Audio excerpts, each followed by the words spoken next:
안녕하세요. 변방 목사의 아침 묵상 2022년 4월 19일 화요일 아침입니다. 오늘은 요한복음 4장 27절로 30절 말씀을 통해서 작은 나 크신 주님 이런 제목으로 말씀 묵상의 은혜를 나누겠습니다. 오늘 아침 찬양 소원이라고 하는 찬양의 가사에 보면 나의 작음을 알고 그분의 크심을 알며 소망 이런 찬양의 가사가 있습니다.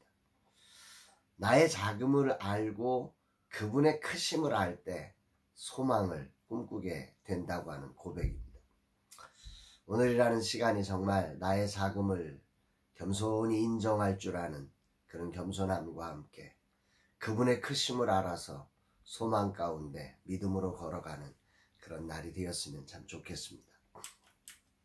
어제 목회 코칭을 7주차 마쳤습니다. 한 분이 코로나로 인해서 참석하지 못해서 아쉽지만 섬길 수 있다는 사실이 감사하고 최선을 경주했습니다. 정말 도움이 되는 코칭의 시간이 되기를 소망하며 주님께 기도합니다. 수고하신 분들 한 분 한 분 정말 최선을 다해서 달려오고 계시는데 이분들의 현장에 하나님의 축복하심이 있기를 기도합니다. 오늘은 멀리 충주에서 올라오시는 이순남 목사님의 토부 성경 강의가 있습니다. 성경 전체를 상세한 지도와 함께 그들의 문화까지 상세하게 파워포인트로 만들어 교회가 사용할 수 있도록 섬기고 계십니다.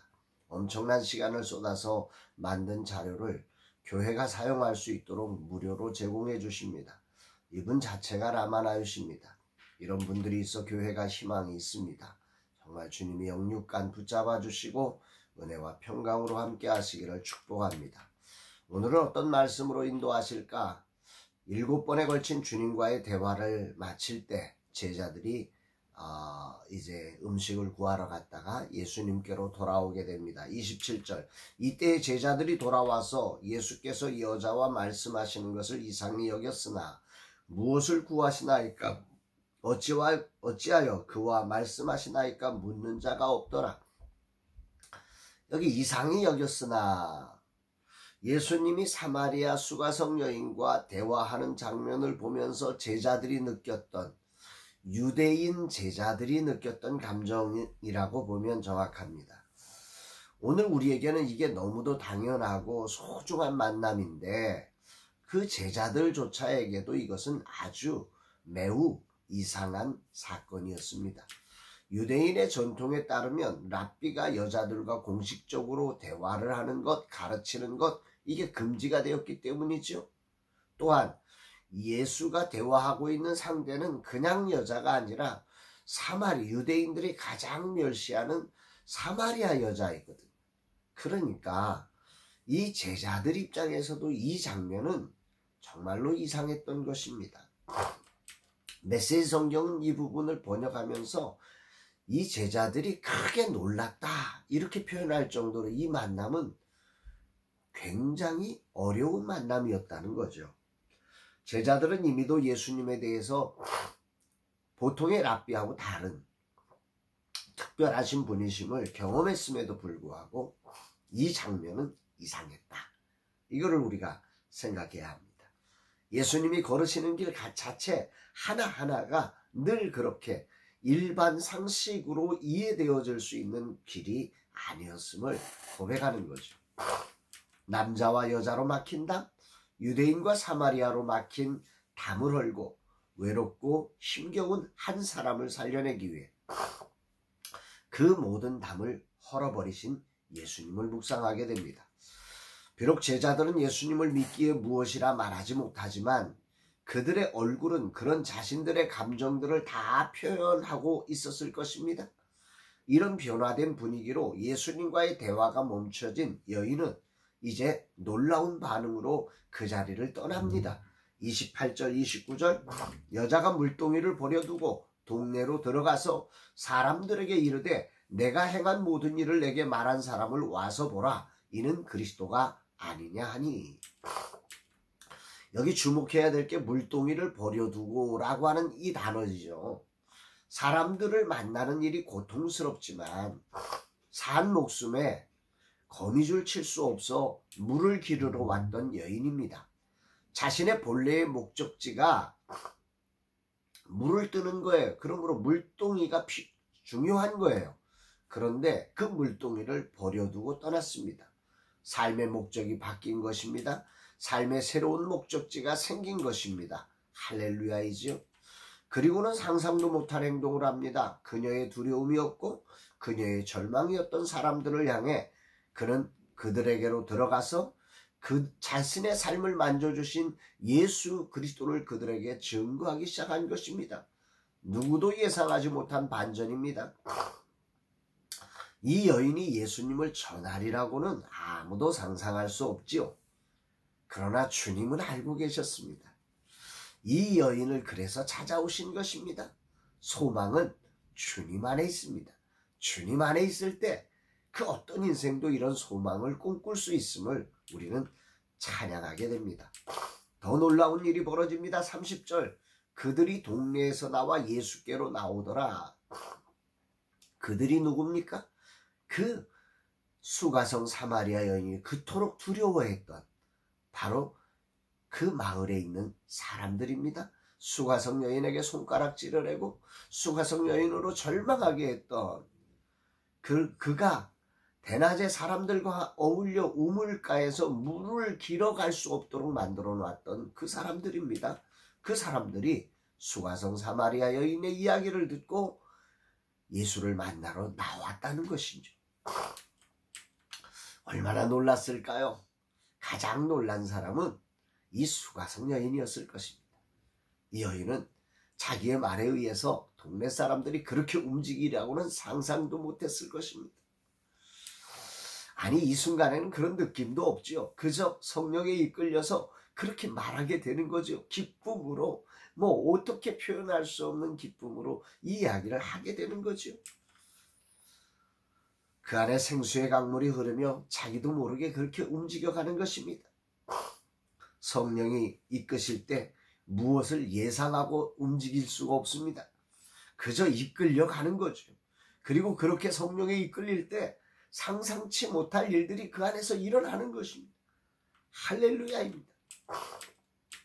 오늘 아침 이 여인을 통해 내 삶의 그 배에서 생수의 강물이 흘러 삶의 방향을 바꾸고 그 안에서 하늘의 기적을 맛보았던 순간들이 생각이 납니다. 제 삶 속에 그렇게 일어났던 정말로 절망의 밤에 찾아오셨고 생수의 강물을 흐르게 하시고 그렇게 해서 일어나게 하셔서 만들어 가셨던 하나님의 기적의 자리들, 성령이 이끌었던 그 놀라운 자리들이 생각이 납니다.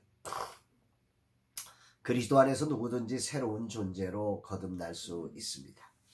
누구든지 놀라운 반전을 만들어낼 수 있습니다. 세상에 손가락질을 당하던 이 여인이 사마리아 땅의 첫 부흥의 주자로 사용되었던 말입니다. 이스라엘 최고의 지도자들이 엄두도 내지 못할 일을 하나님은 이 사마리아 여자를 통해서 하셨습니다.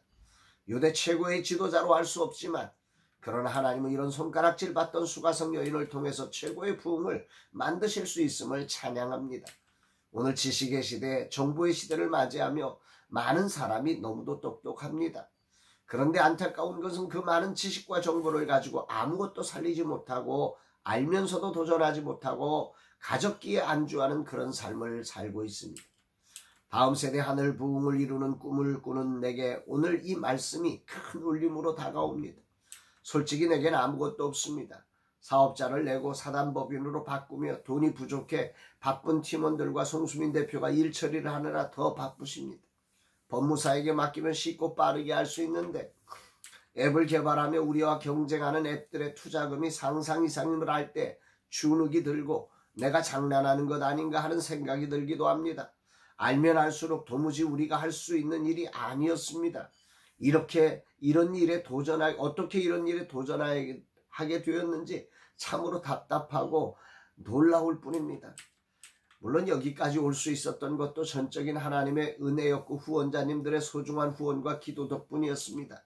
거기에 바트프라임 정영호 대표님과 땡스기부 송수민 대표님 그리고 스페이스R 전웅재 목사님의 도움으로 가능했습니다. 우리로는 도저히 불가능했습니다. 3월에는 출시할 수 있으리라 생각했지만 다양한 문제로 늦어지고 다시 사업자를 내야 해서 늦어지고 컨텐츠를 어떻게 해야 할 것인지 고민하며 다시 늦어지고 참으로 저의 능력의 한계를 다 드러내고 있습니다. 후원자님들이 믿음으로 기다려주시고 기도로 후원해주지 않았다면 아마 나는 사기꾼이 되었을 것입니다. 벌써 6개월째입니다. 순간순간 나는 못할 것 같아 도망가야 할 것 같은 마음을 느끼곤 합니다. 왜 알지도 못하고 할 수도 없는 일을 도전했는지 그냥 잘 가고 있는 라마나의 선교의 사역이나 하지 왜 그랬을까 혼자 그렇게 울기도 했습니다. 그러나 이 길이 주님이 부르신 길이기에 믿음에서 멀어진 다음 세대를 그냥 두고서는 안 되기에 이들을 위해 누군가는 무언가를 해야 하기 때문에 이 마음 때문에 도전했습니다. 아무것도 없는 백지로 출발했습니다. 무엇을 그려야 하는지도 모르는 채 백지를 든 것입니다. 이 어리석은 종을 주님은 부르셨습니다. 그래서 나는 하나하나 수풀을 헤치며 나가는 일에 수없이 상처를 입어야 했습니다. 내가 생각한 모든 것이 수정되어야 했고 내가 말했던 모든 것을 내려놓아야 했습니다. 아니 나는 그저 방향키 만질 뿐 어느 것도 해서는 안 되었습니다. 그 모든 과정을 받아들이기까지 얼마나 힘들었는지 모릅니다. 지금도 과연 이것이 될 수 있을까 불안하고 두렵고 떨립니다. 후원하신 분들의 소중한 마음들의 상처를 드리는 것은 아닌가? 믿고 지지하신 분들이 만족할까? 정말 다음 세대 사역자들과 작은 교회 비빌 언덕과 플랫폼이 될 수 있을까? 5만 가지 생각이 스쳐 지나가면 그 순간 나는 죽습니다. 이런 내게 오늘 수가성 여인을 통해 사마리아 땅에 첫 부흥의 깃발을 꽂으신 주님을 보게 하심에 큰 감동을 받습니다. 할렐루야입니다. 나로는 도저히 불가능합니다. 우리가 가진 작은 예산으로는 엄두를 낼 수 없습니다. 수십억을 투자해서 만든 앱들과 비교하면 우리의 투자는 바닷물의 한 방울의 물에 불과합니다. 그러나 우리의 도전에는 작은 예산만 있는 것이 아닙니다. 여기에는 그 배에서 생수의 강물이 흐르게 하신 주님의 꿈이 있고 주님의 능력이 흐르고 있습니다. 세상이 알 수 없는 하나님의 이끄심이 있습니다. 할렐루야입니다. 주님 감사드립니다. 생각하면 할수록 작아지는 나에게 다시 크신 주님을 보게 하심에 감사드립니다. 오늘 수가성 여인을 통해 모두가 포기한 땅 사마리아의 부흥을 만드신 주님을 찬양합니다. 그 주님이 오늘도 우리와 함께 하시며 놀라운 다음 세대의 하늘 부흥을 이루실 줄 믿습니다. 주여 이 종과 라마나잇을 통하여 작은교회 젊은 세대 사역자들을 일으켜 다음 세대의 부흥을 이루소서 고백하게 됩니다. 사랑하는 여러분, 오늘 여러분은 어떠십니까? 오늘 여러분은 수가성 여인처럼 작아진 여러분을 발견하고 더없이 초라한 모습으로 주눅들고 있지 않으십니까? 오늘 우리의 작음을 알아야 하지만 그러나 우리와 함께 하시는 주님의 크심을 보며 그 자리에 일어나 주님의 꿈을 향해 달려가는 저와 여러분 모두가 되시기를 주의 이름으로 축복합니다. 사랑합니다, 여러분.